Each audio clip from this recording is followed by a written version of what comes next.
Go. Good morning, everybody. Welcome to Brown and Browner.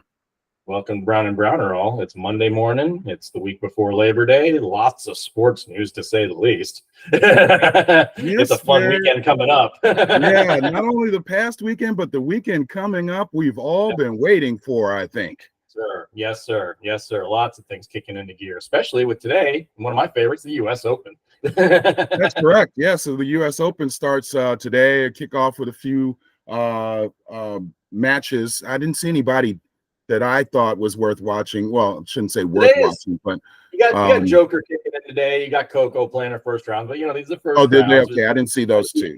Champs, and you got Joker going for number 25, which will be special, I think.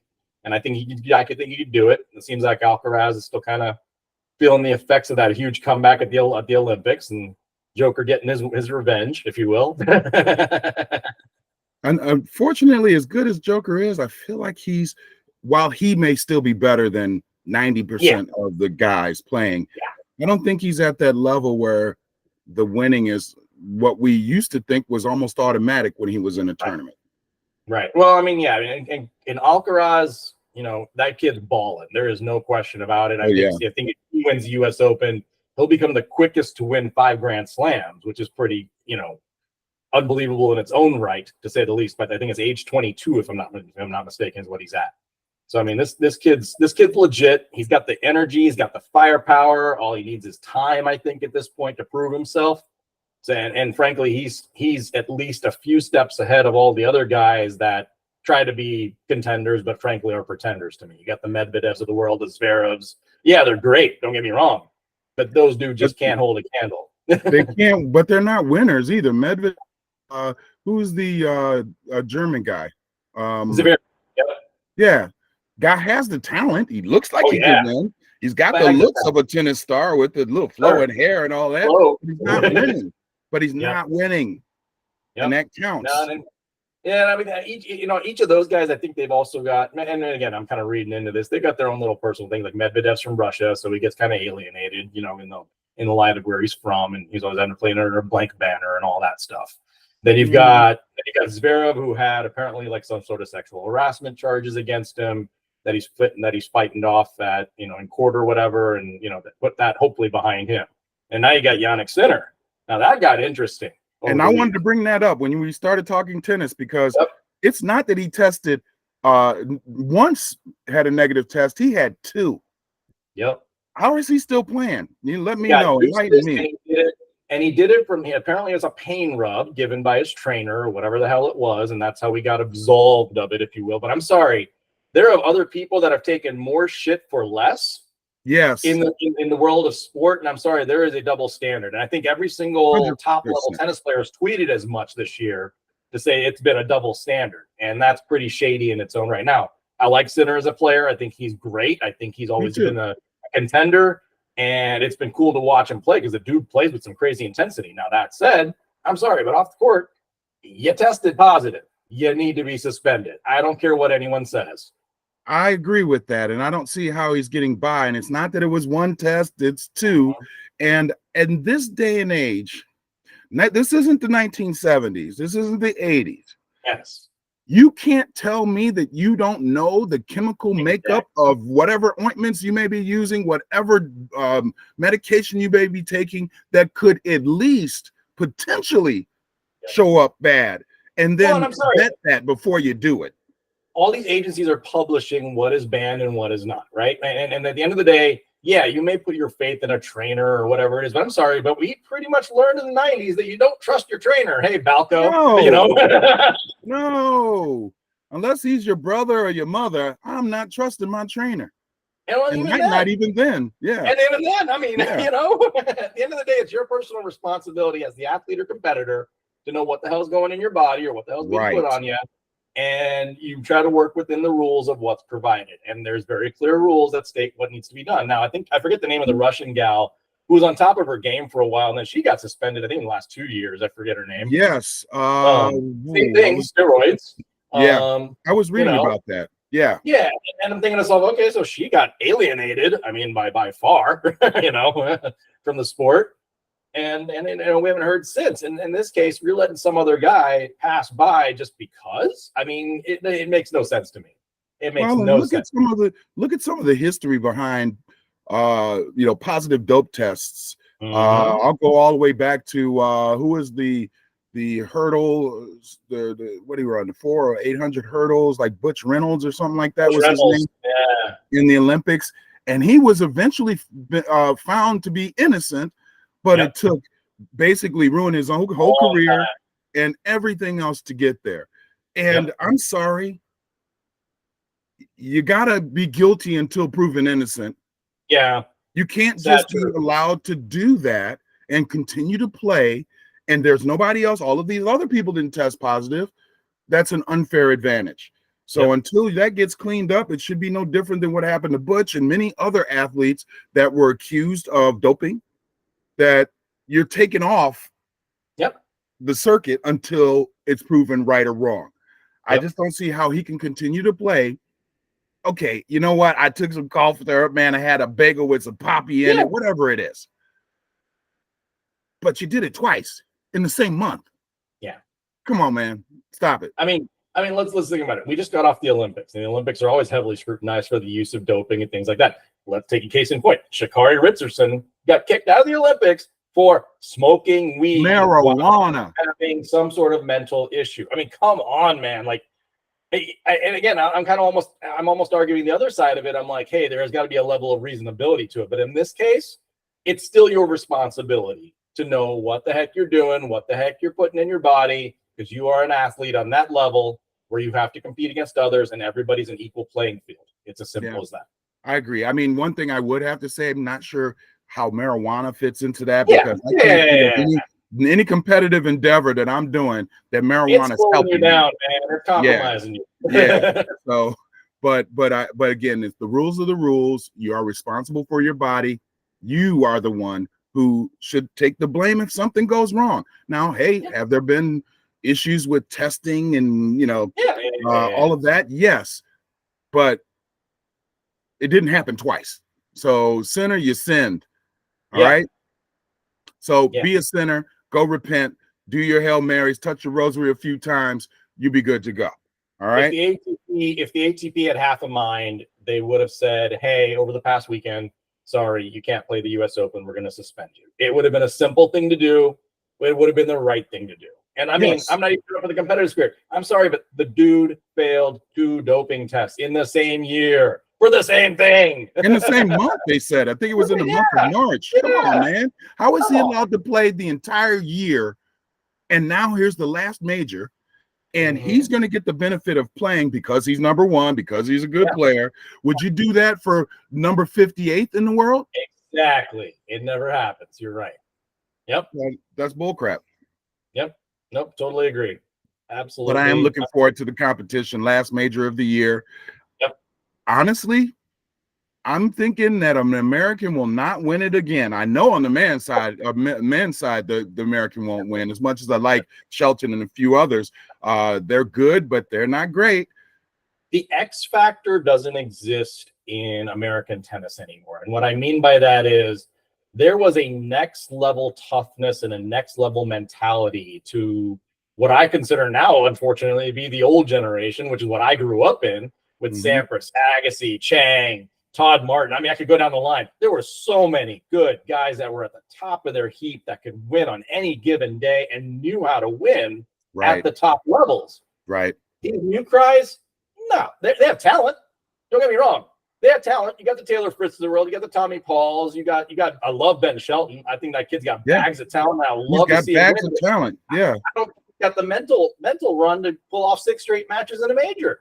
Do any of them have that? I mean, I'm going to make a knock right now. Yeah, I've seen Francis Tiafoe play locally here in Maryland because he grew up here at JTCC and everything else. I love the kid, but he ain't got that X factor to win the whole thing. Last year was his best bet because he made that hell of a run. The stuff, and the dude's got bags of talent, but he ain't got that extra drive. And you could tell last year when he fell apart in that 4th and 5th set of when he lost, that he doesn't have that extra gear to oomph it. Now, where you see the difference, which you saw at the Olympics, you've got the Alcaraz and the Jokers of the world. they level up as the match goes up. And until that's the so end, true. there That's is so no true. end. That's been Djokovic's trademark and Alcaraz's trademark. They can lose the first set, and you're like, no worries, they're going to win this. Well, and tying it back to the whole steroid thing, Djokovic, when he started his career, he wasn't as disciplined as the Federers and Nadals in the world when it came to fitness regimen and training. He changed everything around. He took gluten out of his diet. It was a very noted thing that he had, basically. He took gluten out of his diet, completely changed his entire physical dynamic, much like a Tom Brady. And very disciplined, very oriented. And frankly, the dude can last 10 sets if you put him out there. He's got that much energy. If you watch him in a fifth set, that dude's still balling like it's the first. That's very true. Both of them, Alcaraz and Djokovic. Alcaraz he's a physical specimen. I mean, people just, talk about Nadal passing the baton to a worthy recipient. Oh my God, this guy is going to take it probably beyond where Nadal took it for Spanish tennis. I think so. And a different kind of game too. That's the thing. I mean, Nadal was definitely the dirt baller. This kid's got an all-around game, and he can spank. Let me tell you. He's not going to just win the French. He's going to win on every surface. And he's got that crazy get every ball kind of mentality. Like he doesn't give up on a point. He keeps it going. One thing I don't like, and I don't like in tennis in general that I'm seeing now, and I think we talked about a little bit, is this whole idea of the coaching and the players who like and Alcaraz, Carlos, he does that a lot where he wins a point. It's the first point of the freaking match. I'm looking forward to the thing, and it's like, come on, man, that was point one. I kind of like the energy. I mean, I grew up in an environment that was more like college tennis, where you had pride, you played for a team, and you got everybody egged on. Even in high school, I had the same thing. It was a little more rowdy atmosphere, to say the least. Now, there is a professionalism. I don't disagree. That needs to be kind of taken in that same meth. But now, if you look at Djokovic lately, he talks to his box all day. He's yelling at his wife. He's yelling at his coach. I don't get that. Man's frustrated throughout half the match, but he's still balling. But he's kicking their butt, right? He's frustrated. Like I wasn't perfect. I was just perfect. I don't get that. I get the intensity. Don't get me wrong. I'm all about intensity. I'm that guy. You should see me bowl. You would think that bowling was like, worth $1 million the way I approach it. However, this was point one. This was not, the tense part of the match. This wasn't a crucial point. This was point one. You come on, man. It's not like that. I don't care how intense you are. Point one of the match is not like point 50 of the match. It just isn't. So that part I don't get. And talking to the thing, I guess is your prerogative. I don't understand it. Like, why do you have to look over? It's like the 5-year-old kid that keeps looking at their parents every time they do something. Like, do you need that? You're an adult. And I don't disagree. So I've seen this at the junior tennis level growing up and even coaching and stuff like that, where there are kids that are almost programmed to have to look up at their box, look up at their mom, their dad, whoever it is that's coaching them, and either get signals, whatever it is. And that was one of the reasons they had to make this change, unfortunately, in tennis, where you could get coaching or whatever it was. Now, is there a level of, help to it? Yeah, there is. I mean, I think at the lower levels. I don't still see the help at the pro level, because at that point, you've learned a lot, as a player, and you've learned how to execute on the court on your own. So, I understand there is a different perspective coming from somebody who's sitting up top, seeing both sides of the court and saying, hey, that dude's got a weaker backhand. You need to attack it. And that's my attack the backhand, go to the net more, whatever it may be. So I get that. And, doing statistics, stuff like that. And I get that. But I'm sorry, but you're at an outer pro level, and a lot of that becomes innate to you. I know it did when I became a lot more competitive.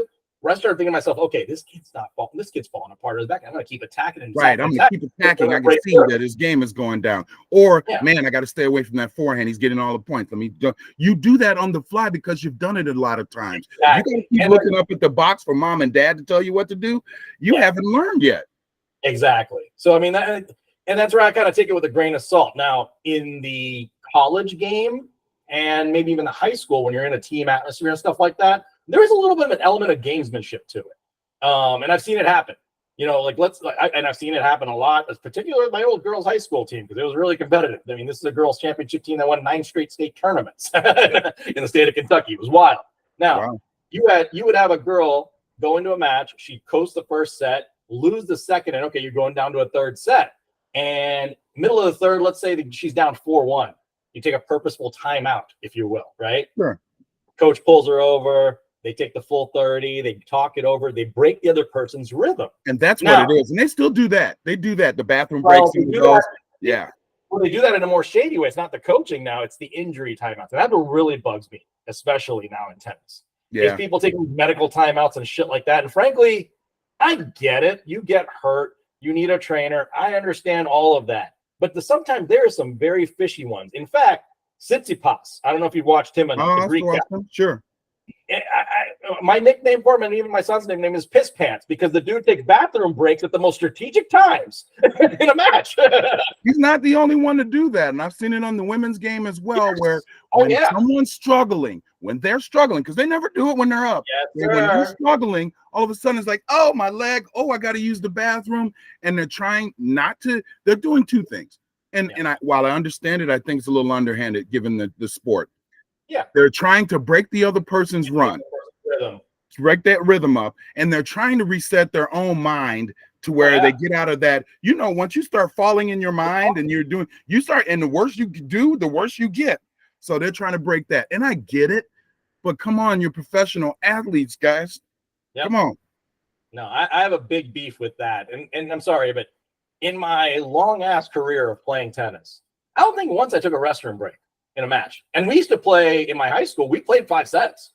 We didn't cheap out and play the 3. For our qualifiers, we played 5 sets, and I never took a restroom break. Man, you better do like who's the lead singer for Black Eyed Peas? What's her name? Fergie. Do like Fergie. Do the Fergie, man. Just open it up a little bit, let a sprinkle come out, do your pants, and keep on going. Make that doobie sprinkle. Yeah.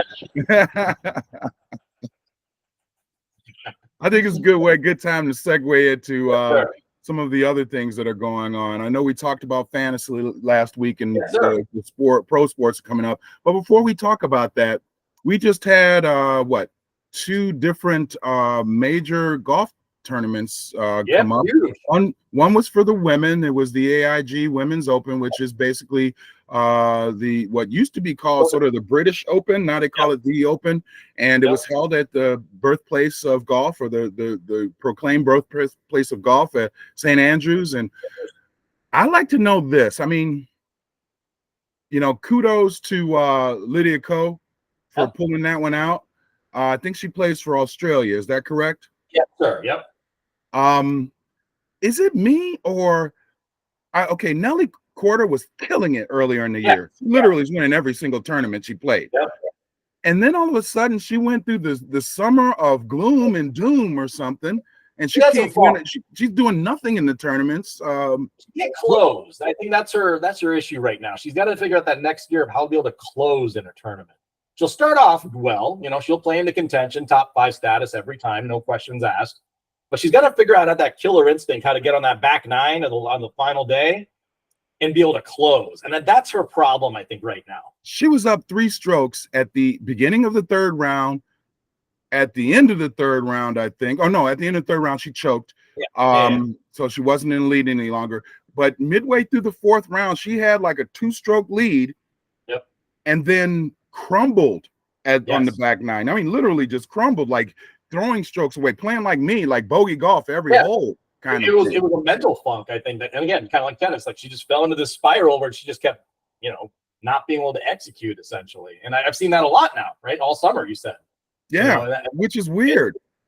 And you know, and again, she's relatively young. You know, I think she's got time to overcome it, but I think she's a hell of a golfer, hell of a family, to say the least. Oh, Peter both her and her sister. Yeah. Well, her dad, baller tennis player, her mom, tennis player, the brother, tennis player, top 10, Sebastian Korda. I mean, the two sisters, it's a hell of a family. Gotta love it. But she's got to learn how to win. She's got to be able to be more consistent. I do have to say that maybe more so than any other sport, professional sport I can see right now, I feel like women's golf's fun to watch. Golf is fun to watch. Yeah. But what I'm thinking is like the women's game, definitely not the men's game, but the women's game all of a sudden was dominated by the Asian influence. And when I say the Asian influence, I'm talking about the last few years. They came in, they play golf at a different level and a different consistency than what I've seen out of Americans, Europeans, whatever. They are just blowing it away. What I call that, it's a little bit of cultural discipline is what I call it. Because in the Asian mentalities, and having grown up in one, there's a push for, you know, education and all that stuff, as you hear about. But now you'll see more in, I think, places like Japan, Korea, even China. There are more directed programs available for a lot of these folks, and more affordably than the US, might I add you, from what I understand, for a lot of these places develop. I've seen in India, for instance, I think there are actually a couple of Indian women golfers that are kind of up and coming as well. And it's similar there too. Now, granted, there still comes to, you know, a little bit of privilege to get in some of these places and play golf. Don't get me wrong. It's golf. But the access is opening up a lot more in Asia than it is in the United States to push golf for women and even for men, I think, to develop those types of players and going forward. And then, of course, the cultural drive that already exists in Asia is helping a lot of these Asian women golfers succeed at the highest levels, as you can clearly see. And there's so many of them. Yes. So many of them. There are so many of them. And that's not like it's so many of them and, you know, it's diluting it because there were many of them are bad and there's only a couple handful of good ones. It's the opposite. It seems like every single one that I'm seeing now, the newer names, these women can play. And you see them on the leaderboards of every single tournament. And I think that you were talking about the American. So, you know, with the Tiger Woods boom, there was supposed to be this drive to start, you know, producing talent like that outside of just the country club people. And I'm not seeing that. No, and I hate to say it, but when you look at even the men's leaderboard these days, and granted, there is a plethora of American men's talent out there, to say the least. But I hate to stereotype, but if you look at their first names, they're kind of country clubbish. You know, I'm not seeing a kid named Brooks come out of the ghetto. You know, he might be wearing the old Brooks gym shoes, but that'll be all he got is Brooks. He don't even know how to swim in a brook. Exactly. And again, that goes back to the affordability of golf, where it's one of those privileged sports where I don't think it's trickled down to the masses because of the cost and the cost barrier that exists artificially, I think, for trying to push more programs to underserved youth and things of that nature. And honestly, that was the goal, right, from the whole Tiger Woods perspective, but I don't think it's happened. And honestly, I hate to say it, but even Tiger's not helping that cause, especially with his new golf ranges and stuff. That shit's expensive. Yeah, actually, he's doing it in Chicago, where it's been about a decade now, but he had introduced the whole concept of the changing the South Shore, Jackson Park area, along with the Obama Library. It's been going on forever. They haven't done a whole lot, but when it's finally finished, I bet you that's a place I won't be able to go to anymore. No, I don't. I mean, they opened up a facility in Dallas, and that, granted, that's the partnership he has with Rory and doing that whole like Top Golfish kind of experience or whatever. But it's 60 freaking bucks to play mini golf. I'm sorry, that's ridiculous. The average person can't afford 60 bucks to go play mini golf. No, and again, mini golf. Where's the mini price? You can go play a full round at a halfway decent golf course for $60 with the cart. Come on now. Well, I'll bring up a scary point. I don't know if this is the same true probably in Chicago as well, but I think it is. Go look at the average price of a mini golf course. I'm not even talking high-end stuff. I'm talking about just a simple mini golf course. From what I understand, $5 to $10. Back when I was a kid, it used to be $2 or $3. It used to be $2 or $3, and many of the golf courses offered a free game thing at the 18th hole. Like, so you get it in that little hole, you got a free game. So that game was free. So you play all day if you were good enough. So you've jacked up your prices, you know, and I get it, maintenance time, whatever, and I get all that. But if you look at how busy courses are, they really aren't. I'm able to walk on a mini golf course all day of the week here, and I've got one of the busiest places on earth. But people aren't going as much because there are price barriers at the end of the day. You know what? My daughter, you know, over the summer, she's back from school, and we like playing miniature golf. We like doing family things and competitive and stuff like that. And I said, hey, why don't we go over here to play at one of the ranges, Diversity? Yeah. Diversity used to be better 30 years ago than it is today, because it's nothing. It's, you know, back then they had like the swinging pole and you hit it through the thing and you had to do stuff, right? Now it's just a hole, some felt, a couple of rocks on the side, a little dip, and that's almost every single hole. So it's no change, it's nothing great. And they're charging, I forget what it was. I want to say it's like $7 a pop, could be 10. Sure. That's ridiculous. Yep. So go ahead. Yeah, I was gonna say I grew up on a par 3 course, 9-hole par 3 course, $10. Oh yeah. And that's how it's supposed to be. Like that's how you learn golf as a kid, you know? Like so explain to me, has everything, let's just be real about this, has everything from a maintenance standpoint of those types of facilities gone up so much that the price should be 2 to 3 times what it used to be?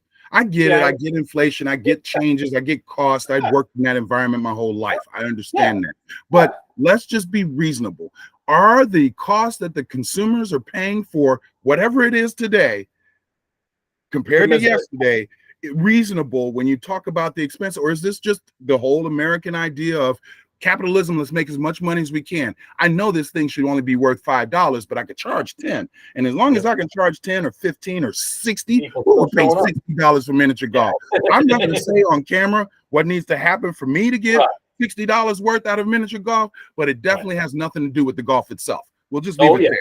All right. There has to be a lot more service provided before I would pay $60 for miniature golf. All right. Wholeheartedly agree. And that's what blows my mind. I'm like, okay, I get the cost of greens maintenance. I get the cost of water. I get the cost of a greenskeeper. I get all of that. Sure. But let's think in the back of my mind, wages haven't gone up 3 times. So how did the price point come there like that? You didn't pay these people 3 times more. There isn't a golf keeper getting paid 3 times more, or a greenskeeper, or any of those things. So how are you justifying the cost of that service or that? Not to quote the '80s, but what you talking about, Willis? You know? Yeah, exactly. What you talking about, Willis? Hey, that'll never get old. That's one of the things that have lasted the test of time, even though it was just like some sort of nowhere comment by a little black kid on Different Strokes. It became iconic, literally. Like people still use it. Will forever live in our minds. There is no question about it. Yes, he will. So yeah, and we're talking about. So the funny thing is, the last 2 sports, the items we talked about were sports where, I'm sorry, privilege. It's for the privileged. It's not where everybody does have access. As much as those 2 organizations try to tout that, the reality is not that. It's just like saying you're not getting black kids playing hockey or brown kids playing hockey. You're not getting, that kind of participation because it hasn't opened doors financially to make it easy, or access wise. It isn't always finance, but it's access. And people in middle class people don't even have access to these things. Yeah, I mean, everything. The name of the speed skater from Chicago, Illinois, Shawnee Davis. When's the next time you're going to see an African American speed skater? His son. Probably. That's about it. Yeah. That ain't gonna be my son. No, and that's what's baffling. I mean, like you got some cool legacies out there of people that have pioneered the way. Him and Apollo Antonotto both. Yes. I don't think you're going to see anybody non-white in those sports anymore.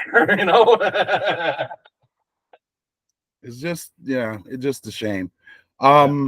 Let's see. So I do agree that those 2 sports, it was great to cover them. It's great to see them. Oh, just one thing just to add for the golf side. So we were talking about, the women and kudos to Lydia Ko. I just want to give a shout out to Keegan Bradley. Bradley maybe has won 9 tournaments in his whole career, and he was, I guess, slated to be a co-captain or captain of the Ryder Cup team. Yep. And now he's muddied the waters because he won a tournament and actually is a legitimate candidate to be on the Ryder Cup team that he would be captaining. So I have to give him all the credit. Like next week. Yeah. But I have to give him all the credit. The guy snuck in the FedEx Championship at 50. Snuck in. And now he's at number 4 because he won one of the biggest tournaments And again, kudos to him. And also thank you, because I had a little bet that I put online for $10. I got $150 payback because I saw his name, and he's that kind of guy. Like, he wins at times like these out of nowhere.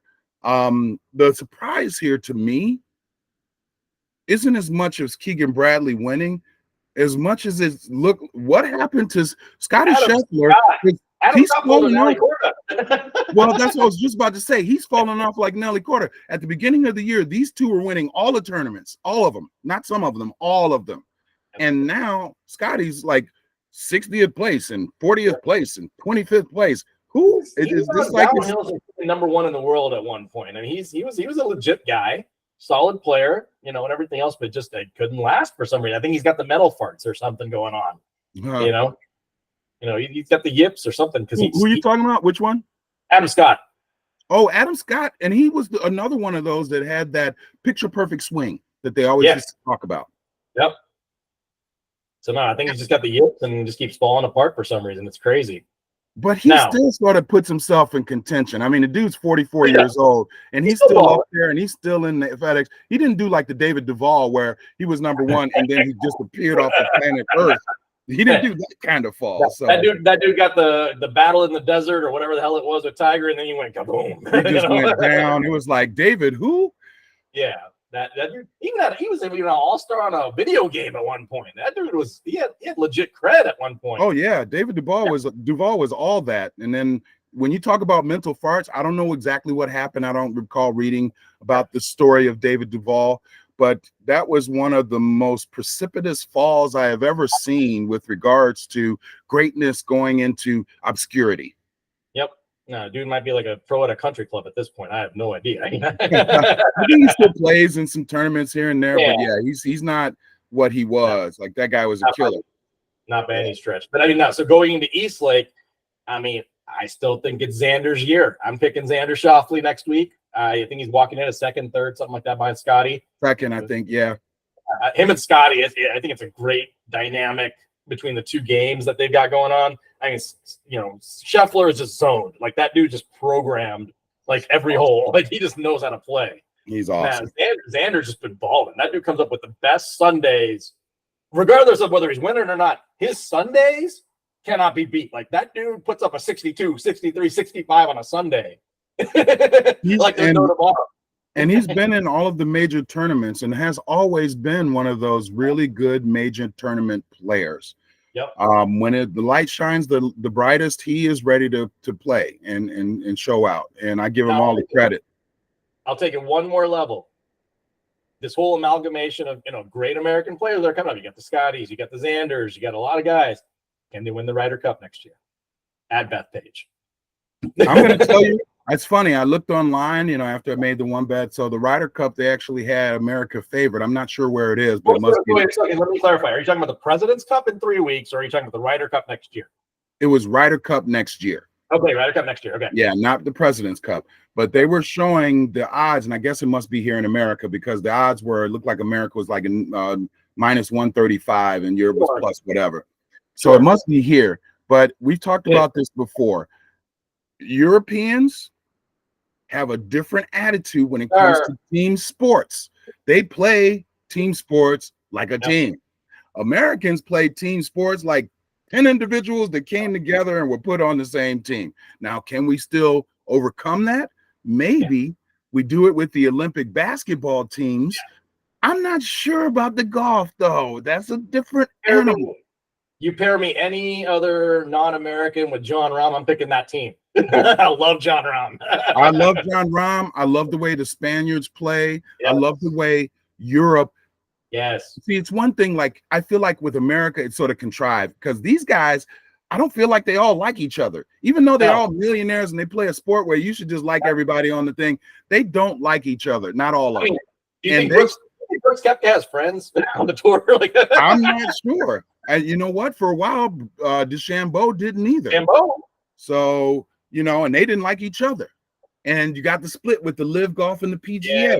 And the Europeans, they're doing it, are like, I don't give a fuck, make your money. The Americans are like, oh my God, you're you're going against the established tradition of, play to make money, not just get paid. And it's not that I disagree with any of that, but it just shows you the difference in how these people view I mean, think about it. The way things need to be in order for everyone to have a good time. Europe is about everybody having a good time. Roll, let's drink. All right. Americans are not like that. I mean, think about the last 5 years. Dustin Johnson was arguably the best player in the freaking world, but he went over to live, and now he's, kind of been wiped off the face of the earth in terms of media coverage because we're only focused on the PGA year. That's right. And we're not giving golf the cred. Can you pair a Dustin Johnson with a Scotty Scheffler and have it be the #1 dynamic duo to take on the rest of the world in the Ryder Cup? I don't think so. I'm not sure. I don't think so. Similarly, you can't take a Brooks Koepka and a Xander or something, like all those guys that have defected, a DeChambeau. I mean, it's going to be hard to cross that bridge now, I think, and build those teams. Whereas you got Jose Maria Olazabal and John Rahm together all day, and those dudes are going to be the best team on the earth. and you know what? It isn't even all of that. I feel like, put in the same context of what you were just talking about. Rory McIlroy, who has been a staunch supporter of the PGA Tour and spoken out against LIV and all of those things. He's going to be on the Ryder Cup. He's going to be competing and playing with the guys who are from LIV. Do you think it's going to be the same thing? I don't think that's going to hurt their team. It didn't hurt them last time. Or wait, I don't know if LIV was really around at that point because LIV was only around at that point. But we're going to see. We'll see what that is because Rory McIlroy is regarded as one of the top European players. I guess he is, but I don't feel that way. I feel like he just performs at times. He's really struggling over the last decade. I was gonna say, I think on volume, meaning just the number of players that are on each side and all that. That's where I think the Europeans kind of get the advantage because then you're going to get like a situation where you got a Shane Lowry and a Rory McIlroy, both hailing from that island. They're going to play together. They're going to be balling. You know that. And see, that's what I feel. They put country and they put everything else in the background. And that's the difference. We say it. We go with the American. We do all of that. When Keenan was winning last night, Keegan, they were USA. That's great. But when it really comes down to it, these guys eat and drink it. And we just talk it. So I wonder. We'll see what happens. Now, one thing I will say for the tournaments that just took place and what's going to be taken up. So I went to the BMW when it was in Maryland a few years ago. Arguably one of the best tournaments I've ever been to in my life. And it was they used to have it here in Illinois too. I miss it. It rotates every year. If you ever get an opportunity, I say go. And even if you don't own a BMW, just get a hold of some keys because all you got to do is dangle them around to walk into the lounge on 17, hang out there the whole time, drink, eat, watch some of the best golf you'll ever see in your life because it's coming down to the end of the season. You get to see the best guy on the best holes. It's always fun. Yeah. Sure. I want to check one out. Yep. And then of course, Eastlake coming up this weekend, which is now the national tournament of the year, basically every year, which is kind of cool in Atlanta. Do you agree with the way it's structured? I wish it would rotate more. I mean, I think you need to give golf a little bit more sight on things. Now, the majors, I think I understand. Like Augusta's Augusta, you keep that there. I didn't mean that, though. I didn't mean that. I meant just the very last tournament. And the fact that, okay, I get it. You play all year long. You should get some type of bonus or reward for being #1 or having the most points. I get all of that. But I don't know how it's structured in the other places with the tournament and all of that. But to have someone have a decided stroke advantage, and usually the #1 player is going to be the guy who is #1 in the standing because that's how you become the #1 player. So is that fair to go into a tournament and basically you've eliminated, not that it can happen because it has once maybe, but you've eliminated almost the entire field from winning because you get 2 strokes on the next competitor and then 4 strokes and 6 or whatever it is. Is that fair? Is that really? I don't think you give the advantage because so tennis does a world championship at the end of the year in November. Typically, it's typically held in Europe, and it's a ATP Tour Championship. It's not necessarily considered the crowning achievement of the year and kind of like a 5th major, but it's kind of seen as like, hey, only the top guys are here. We're all going to compete. Now, you don't give them a set up, to start the match or 3 games up.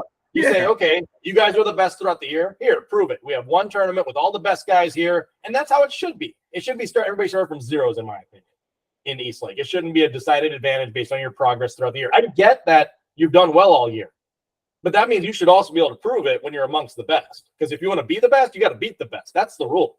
Well, they get handicapped, right? You're getting handicapped now. You know what? I'm #1 player in the world, and in the last tournament of the year to determine who's going to win this 25 million, 30 million, whatever the prize is, I'm getting a strokes advantage. Now, I do have to say, different than any of the other sports, tennis is a 4-day grind, right? So you don't, you can make up 2 strokes in 4 days. Sure. You can make up 4 strokes in 4 days. You can make it up in 1 day, depending on how well you shoot. Right. But it's just sort of weird that you're given an advantage for being the best already. Right. See, I think you start everybody at zeros, knowing that you've got the best of the best there. And if you want to prove yourself to be the best, I understand that you've made up your cred over the year, but that doesn't mean you start ahead of everyone. It means you should be able to beat everybody from 0 ball up to 72. You know, that's just how it works, in my opinion. Or wherever your points are, you get points for the last one too. Yeah. And everybody starts off with the same thing. And when you finish, you tally up all the points. And even if that person won the championship, they don't necessarily win it all because it's a points game, right? Everybody's ranked 1 through 30 now, you know. Let's simplify this. When it comes down to even, and granted, it's not the best example, it's team sports, but you have football, basketball, all these other high school sports, college sports. You don't give anybody a market advantage when they're playing in the playoff, right? No. Like you okay, let's say you give them one market advantage in home field, maybe. Home field. That would be the only advantage you get. Deserve it, but in this case, you're at a neutralized location, fine. But beyond that, it's not like you're giving, hey, you get a touchdown lead. Hey, you get a 10-point lead in basketball. Hey, you get a 1-set advantage. Like, you're not sitting there divvying it out because of performance throughout the year. It's, hey, you're going to play amongst the best. Let's see how you do. Like it's like a state tournament or a national tournament, basically, for high school, college, whatever number of levels. You don't start with a decided advantage. You do, but it's sort of not. It's been accepted. So, for instance, tennis, that's it. Tennis and everything else. When you get to the playoffs, you're seeded. When you get to a tournament, you're seeded based on your performance, and then you get the advantage because due to your seeding, you could play a less, seeded player and have an easier time to make it to the next round. So here's a proposal for golf then, because you have this in some of the other instances in golf. You play match play, right? Mm-hmm.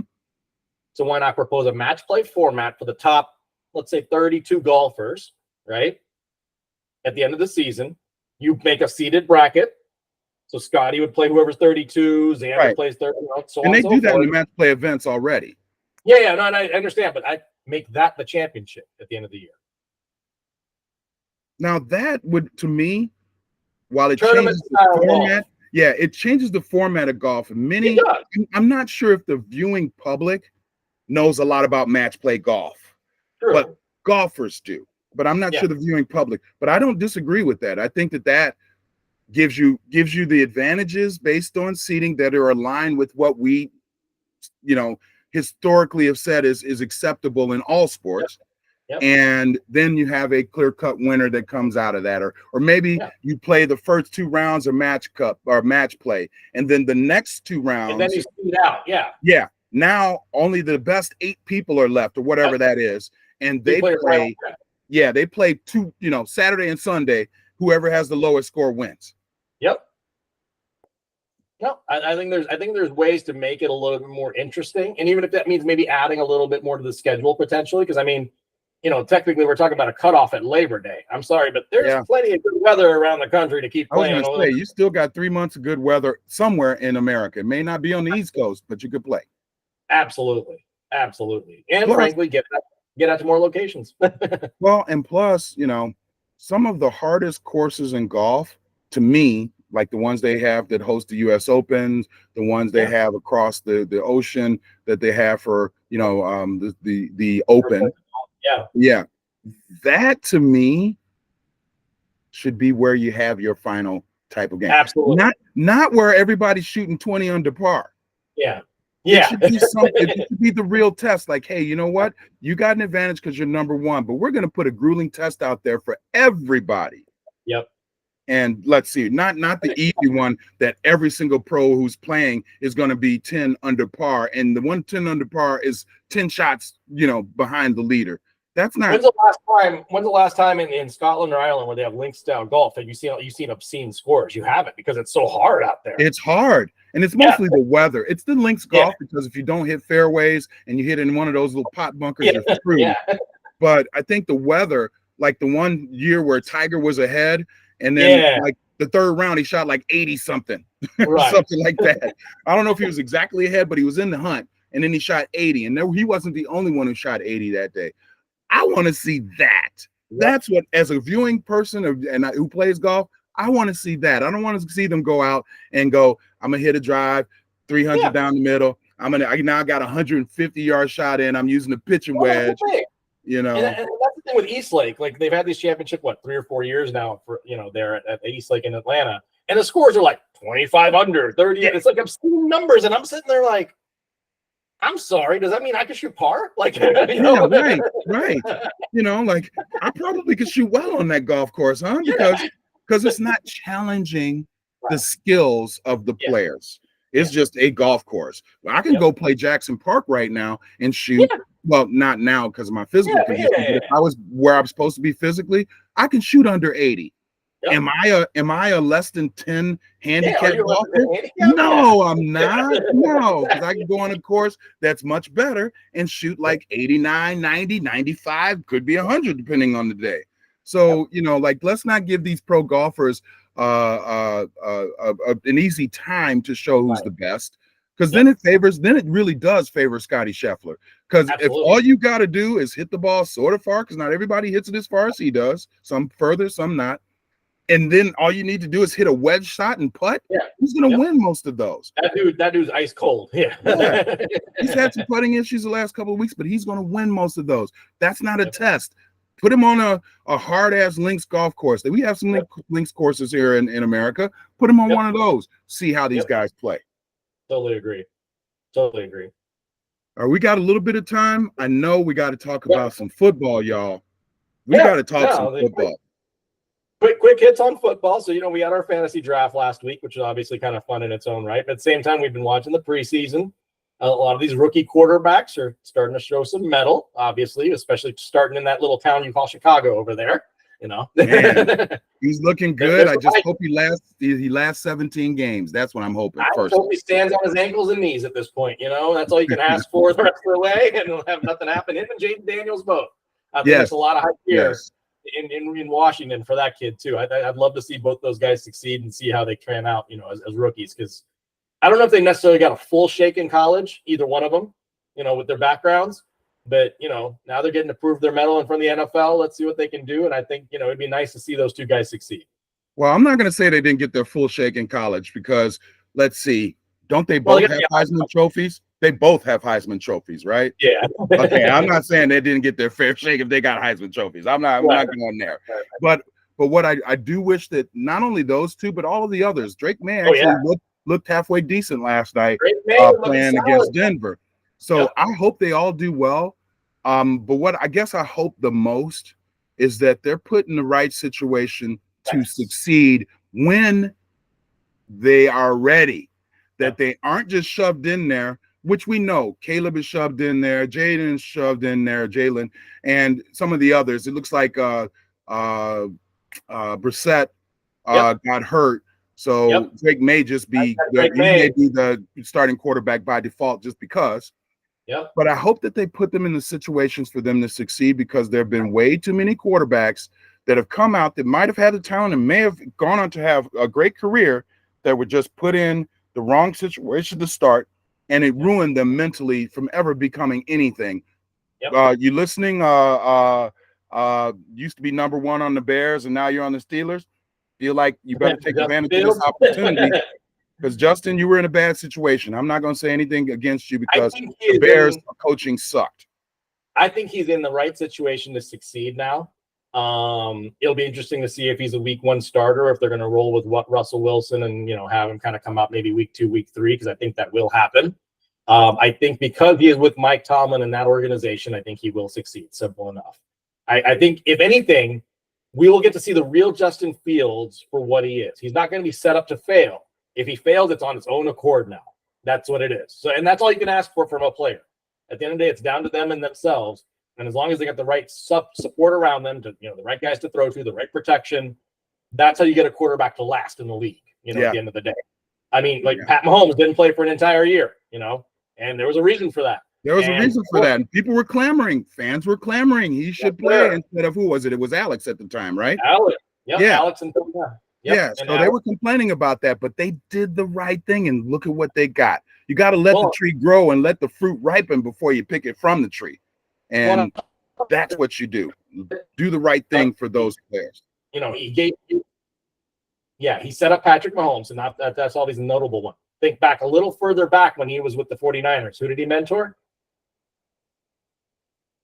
A young man named Kaepernick, who also a young man named Kaepernick before he got stepped out of the league. And Kaepernick did well. Who are you talking about? The offensive coordinator?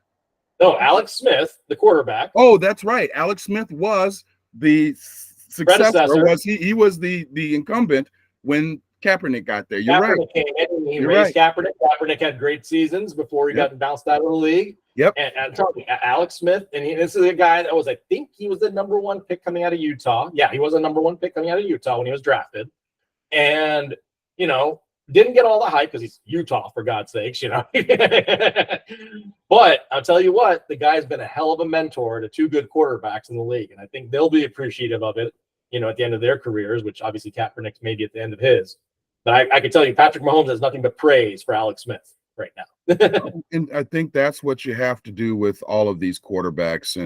And I think that, some of them are going to be thrusted in. Like, for instance, it's not that Caleb was competing against anybody. It's not that Jalen is really competing against anybody. Yep. But you still have to put them in the right positions to be successful. Look at the other way in Carolina. I forget what the poor kid's name is. Bryce Young. Yeah, I mean, that kid's set up to fail. I'm sorry. As good as he probably was coming out of college, that dude is set up to fail. And that's the problem. And the funny thing was, he was picked over C.J. Stroud, and C.J. Stroud is doing just the opposite. Now, again, that's 1 year. Let's see what happened. You know about the sophomore jinx and all that. Yeah. But let's see what these young guys can do. And more importantly, let's see if the organizations have put them in the best situation to succeed, or are they just scrambling and hoping, and maybe they put them in the worst position to succeed. Well, and it takes a cultural change to do it. I mean, let's talk about the Chiefs. The Chiefs went from, hey, let's just copy what the Patriots are doing for a little while in the year 2000. And they kept bringing over all these old Patriots basically to coach and manage, and Scott Pioli and all this other garbage. Clearly that didn't work out so well. Yep. And then they said, okay, screw it. Let's flush the tank. We brought in Andy Reid. They brought in a new general manager with Beach and everybody else and Ballard, and it cleaned house. Cultural change. Bears, same change. You got Ryan Poles. You got these guys coming in. Cultural change. Took the upper management out of it. Said, hey, we got the product on the field. Let's make it work.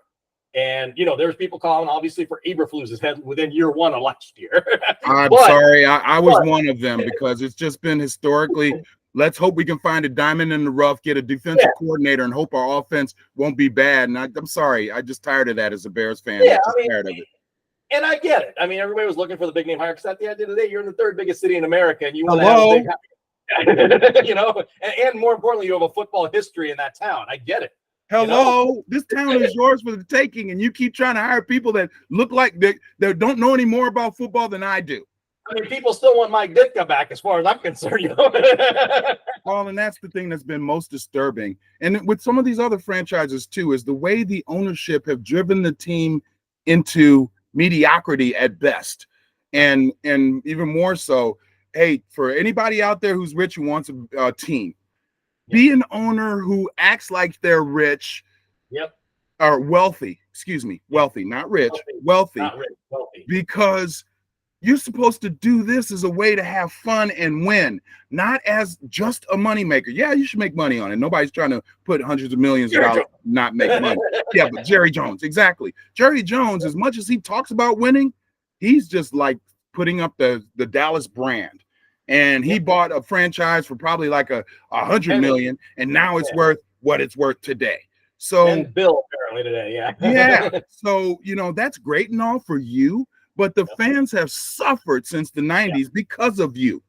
Yep. So, don't be the McCaskies. Don't be some of these owners who are out here and they're bottom lining how they run a team.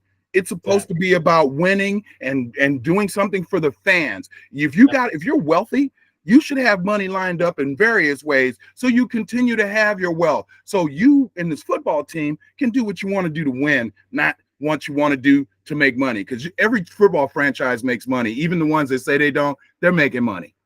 I think the example of what hopefully comes to fruition of what you just said is happening in Atlanta this year. Because you got the Monopoly Man. He's making his money from Home Depot. I love your nickname, Monopoly Man. I'm just waiting for him to bust out that monocle one of these days. I mean, the dude's got the I love that, man. I love it. But once, I think they put the right investments in. They apparently got players that want to go play defense, which is really crazy in Atlanta. And they've got, frankly, surprisingly, you wouldn't believe, but they got a pretty loyal fan base out there, because I know some season ticket holders that have stayed true for 20 years out there. Mm-hmm. And they know what they got on the field. It's a fun place to go to for a game. They got the talent. They got all the talent in the world on that offense right now, and they got Kirk O2 throwing the ball. But it looks like they're trying to win. Yes, sir. And that's the difference. And again, they just built a stadium like Dallas. It could have been easy for them to say, you know what? Yeah. We are not going to invest in anything. We're just going to make the money off the concessions and the ticket sales and yada, yada, yada, and do that. You're about to see that in Buffalo, unfortunately, I think. They've already done it. What do they have left at Buffalo that resembles the team they had 3 years ago?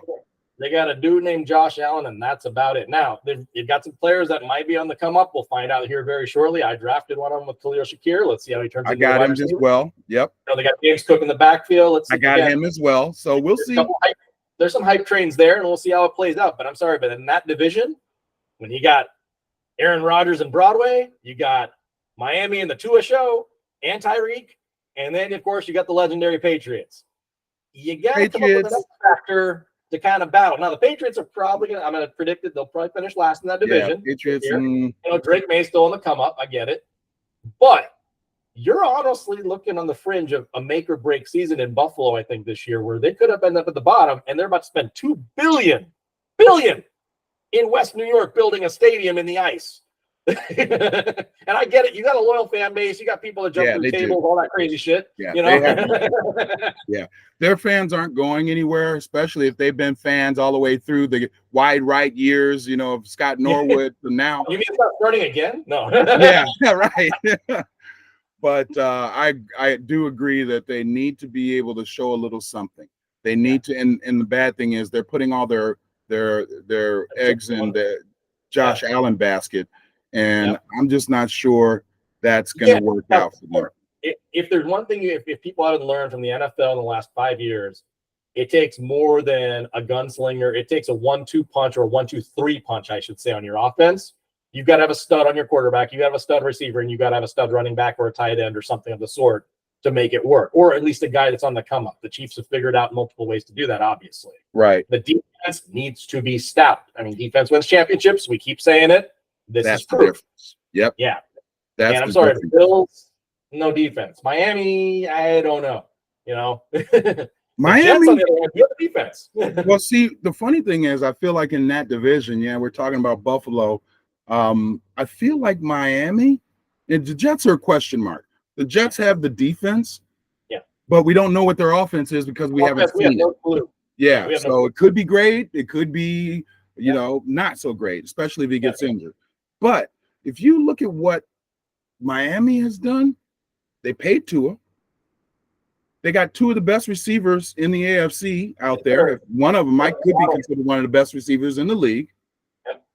They got a two-headed running game. People don't remember Mostert. Mostert was good at San Francisco. He just had an injury or two, but he's gotten over that. I think last year he played the whole season. Yep. So and Arcane or Kane, a Chinese, you do it. You can pronounce that 1,000 ways. Yep. That guy's going to be a monster. Yep. So I mean, you got power. You got power and finesse with A-Chain and Mostert sitting back there, and they've even got a third guy. I forget his name, but they've got a dog crew back there that's ready to run. Yeah. So they've got weapons. And they got a good receiving crew. Yep. Okay, their defense, I don't know what their defense is, but they to me represent what the AFC has always been back in the Air Coryell days when they had Dan Fouts running the show. You might not play the best defense, but I'm going to outscore you. I may give you 30 points, but I'm going to score 40. They're trying to do the Dan Marino days. And I could see them being successful if they avoid injury. I really feel like Miami's that team that people forgot to talk about. And it's like, remember, they were right there with Philly when going 8-0 and 10-0, whatever that record was too. So let's not forget that these guys can play. I mean, at the end of the day, their offense showed up against Kansas City in round 1 of the playoffs. Their defense is good in there, so they got smoked, in Kansas City. Now, if Miami can turn it up, win their division, get a home game in the playoffs. Boom. Hello. So I think people are sleeping on Miami. I think that's something that you might want to watch there. As far as the rest of the AFC, okay, you got Baltimore, you got Cincinnati, maybe. The Browns, I'm not sold on because I'm not sold on Deshaun Watson. I'm going the other way. I'm going Ravens, and I'm going Browns because that defense still elite. It's still elite, but let's see what Deshaun does, or can they go get Flacco again? Because if Deshaun doesn't perform, offense got to show up at the end of the day. But because that defense was, people forget, even if you were in a standard league or not, or even a custom league, whatever it was for fantasy, the Cleveland Browns defense outscored the next best defense last year by 25% in any scoring format you want to put out there. I could believe that. That's a scary stat because of just how much pressure they get up the middle with their dogs, But you know what? This isn't the first year that Cleveland's been good on defense like that. And they've had that the dog pound's always been legit. But like you said, it's going to come down to their offense. They've got, again, weapons on all sides of the ball there. And I don't think I learned until I did my draft that Jerry Jeudy's over there along with Amari Cooper. So you got a 1-2, potential talented, receiving core. You got Joku still at tight end. I like you. And you got, and I took my sneaky pick. I got Nick Chubb stashed away for when he comes back in like week 6, 7. He's running behind the other dude who also ran well. And Jerome Ford is no joke. People don't sleep on him. Yeah. Don't sleep on him. They have it. You know what the difference is in Cleveland? What's that? It's all on Deshaun now. Well, it's all on Deshaun. And it's just something about Cleveland. It's just like Buffalo was, It's just, I'm sorry, it's just the truth. It's like the Cubs and the Sox were until they won. It's just something about Cleveland. They could have the best of the best. Hey, the fumble on the goal line by Ernest Biner is just something that comes up and says, no, you don't. And I'm hoping that they can get by that. That's the one thing that I think is their problem is history and legacy. Yeah, you're going to have a King James come up and save the city. Now, who's the King James of football? I don't know. I don't know. But the rest of the divisions, they're all right. Okay. Pittsburgh defense is there. Well, we talked about the East, and we talked about, because we talked about the NFC before, so we're going to talk about the AFC now. So you got those two divisions. The West, I'm sorry, you got Kansas City and who else? Yeah, that sounds about right. Now, I don't know if you saw, was it yesterday or the day? No, the Sunday night, Saturday night football. So they had the Chargers playing the Cowboys. Now, the Cowboys' backup quarterback is a young man named Trey Lance, who we all know having been drafted so high by the 49ers and then just tanked and went over to the Cowboys. God, yeah. You didn't even have to watch the game. I didn't watch the game. Dude had 5 picks. 5 picks in a preseason game. He was forced to play the whole game and embarrassed the hell out of himself. Now, I don't know if you heard the preface to this. As the Chargers are getting ready to leave their hotel, they get stuck in an elevator in Dallas. I heard something about that. They're stuck in the elevator.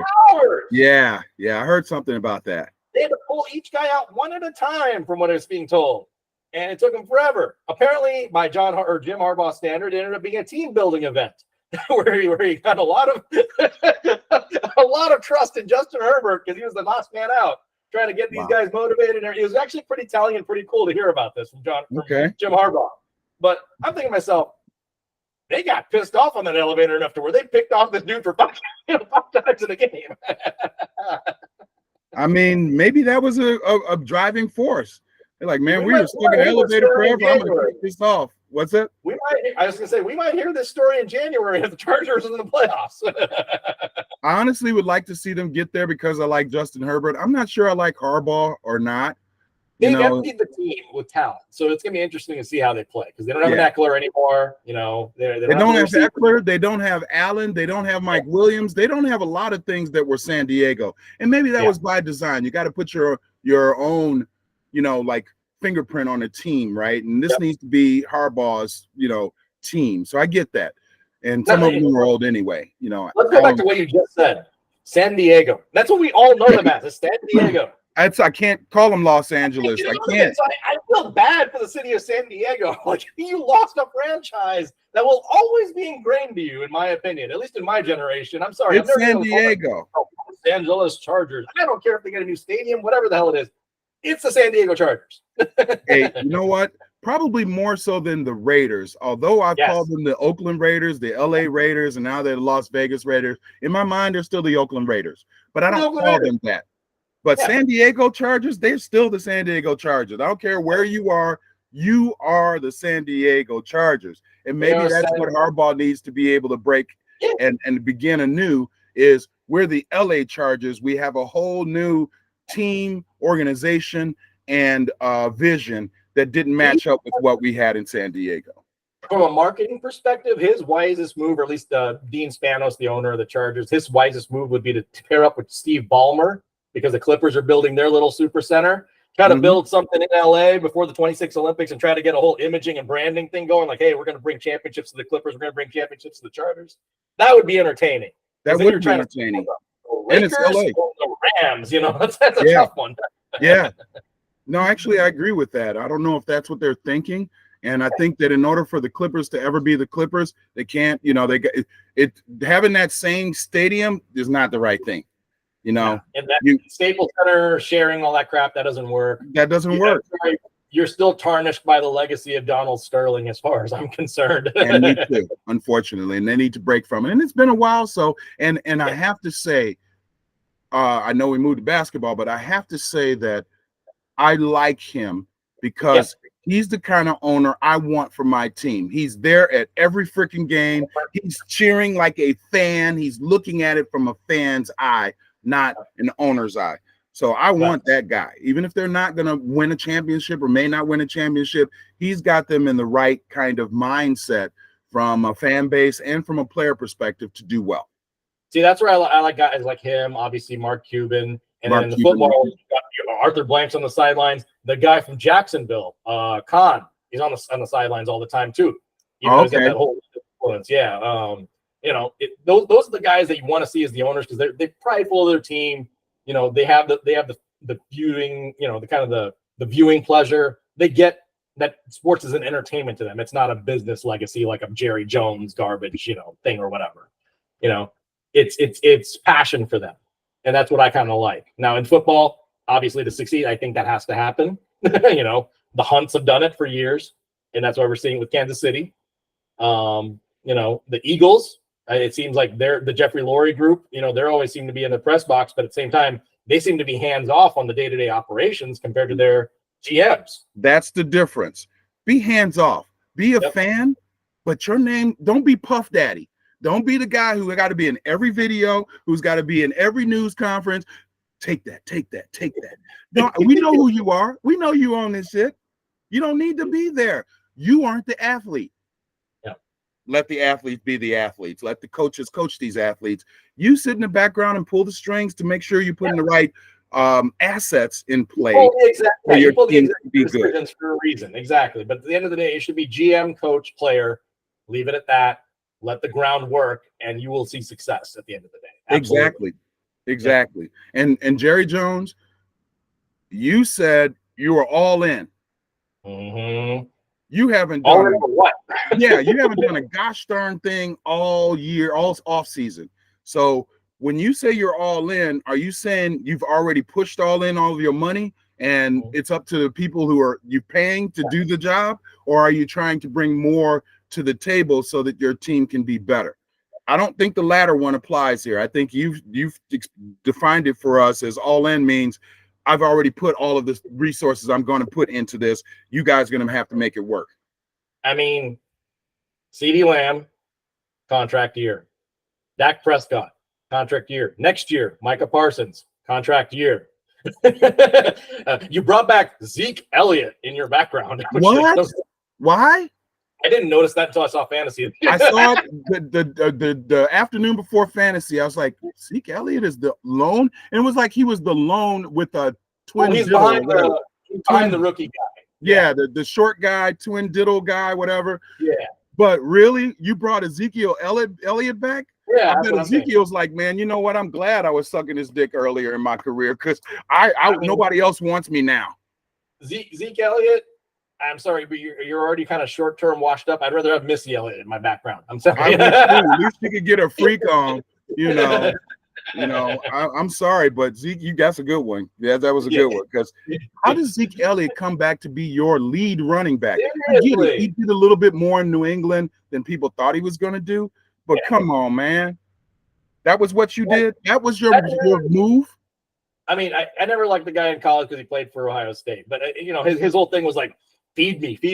I'm sorry, but that's too much Campbell soup you got going over there, Yeah. Yeah, remember he got that contract, and all of a sudden he was getting morning soup, and he showed on the field. He was doing that Cheesecake Factory, Vince Young style. That's what he was doing.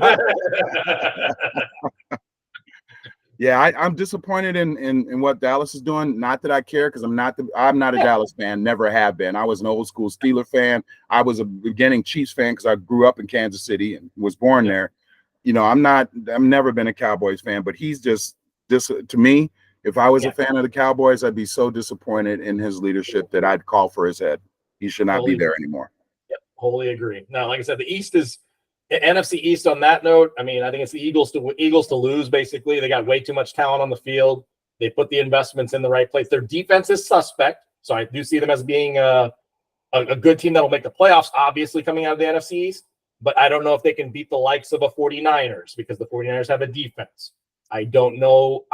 Honestly, the one team that I'm picking out of the West that could get a little interesting is maybe the Rams. They're the question mark because Matt Stafford's still Matt Stafford. They got a killer offense. If this Kieran Williams can run the ball effectively, and you got Puka Cup, you got Puka Cup. Cooper Cup is your number two, basically. That's what you got. Scary. Yeah. Dude, I want that all day. So it depends on if their defense can hold up a game long enough, but I think they could. But one thing we didn't talk about, just real quick, that we want to talk about, since there really wasn't much to talk about in the AFC West, is to talk about the AFC South. So the AFC South, I think, is one of the overlooked divisions in football, because you got what the Texans did last year was nothing short of amazing. The turnaround that's happened since Deshaun Watson has left has been swift, and now they're in the conversation about teams going to the playoffs and possibly contending for a Super Bowl. We got Jacksonville, which Jacksonville, I feel like they've underperformed. They have ability. Trevor Lawrence, when are you going to come out and look like not Little Lord Fauntleroy? What was the guy in Shrek? Because he looks like a mixture of the little mini guy who was running the show in Shrek and Prince Charming. He looks like a mixture of the two of them. And when you going to start actually showing something? Do you remember the Titans? Yes, the movie. Yeah. You remember the blonde-haired kid with the long hair that played quarterback? That's him. That's him. I mean, when are you going to do something, dude? He needs to play like Sunshine. Sunshine needs to be throwing the ball and doing his thing. That's what needs to happen. Not that Trevor's been bad. No. I just feel like he hasn't lived up to the promise of being. Was he the number one pick of his draft? I don't think he was number one. I might have been one. I can't remember now. I can't remember, but he needs to live up to that. He's got the weapons. He's got even a running game. I'm not sure about the Jacksonville defense. They're if and Andy. They look good at times. They don't look good at times. But he throws way too many interceptions. Trevor, you need to get your game together. That's what you need to do.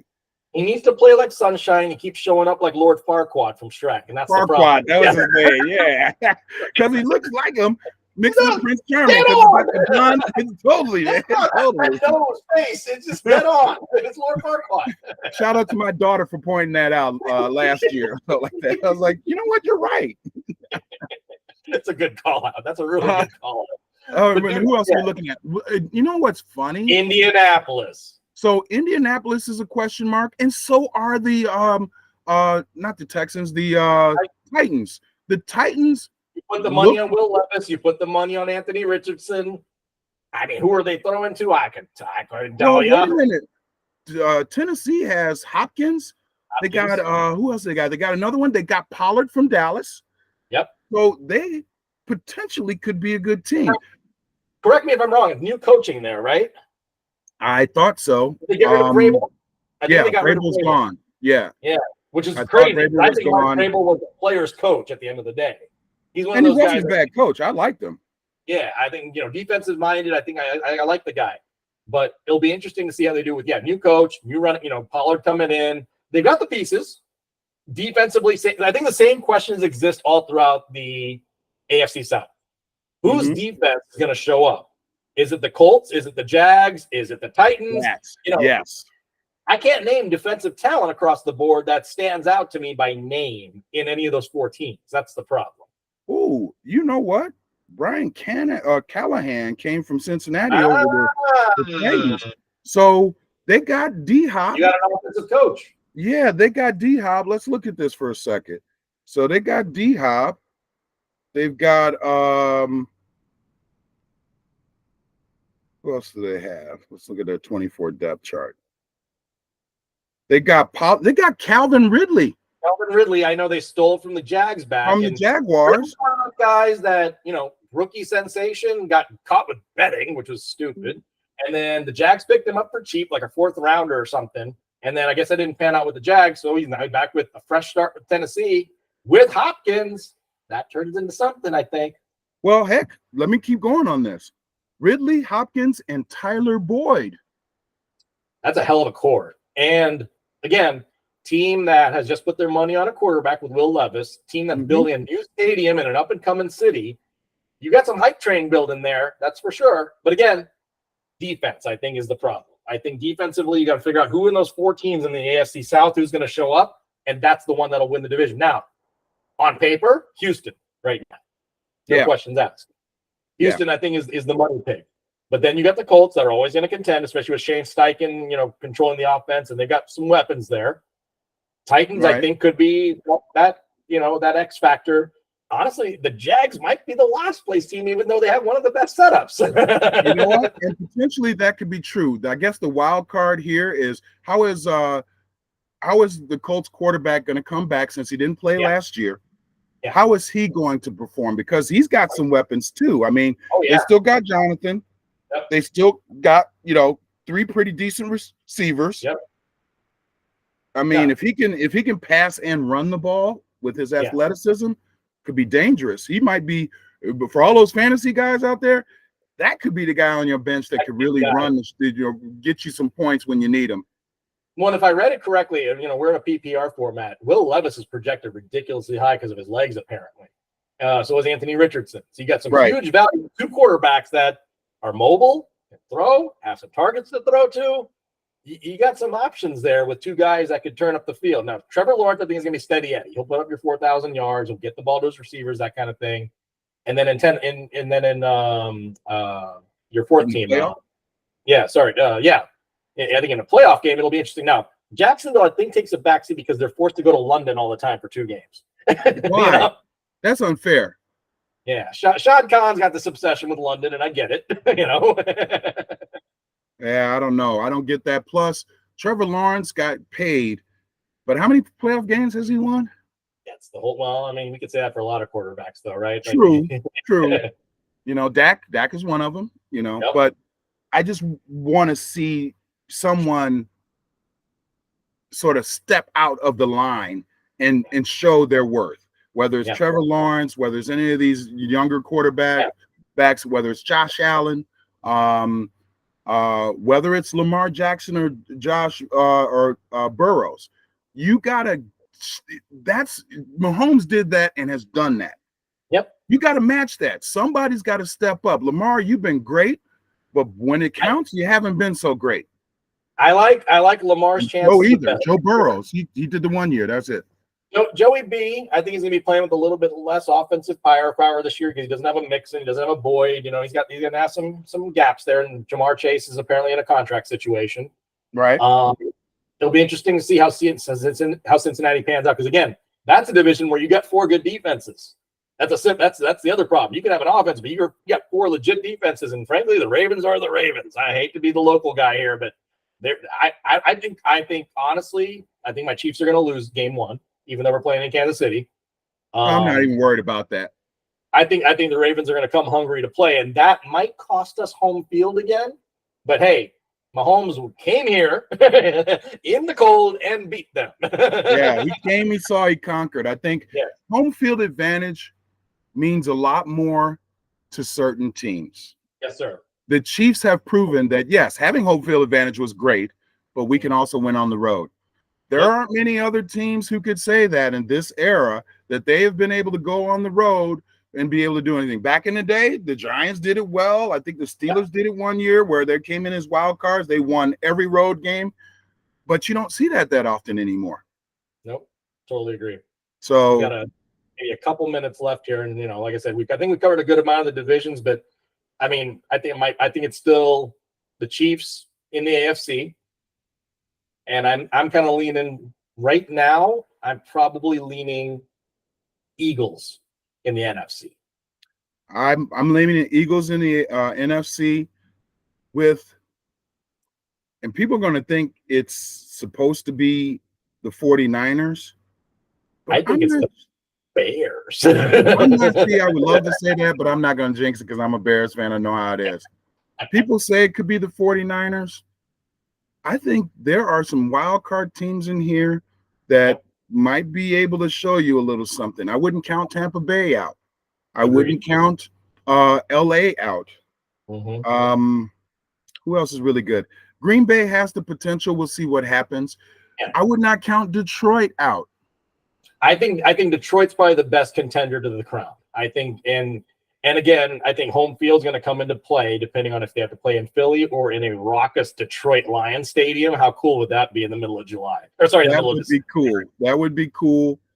I just hope that the Lions can take lessons from where they were last year because they should have made the Super Bowl. They choked that freaking playoff game.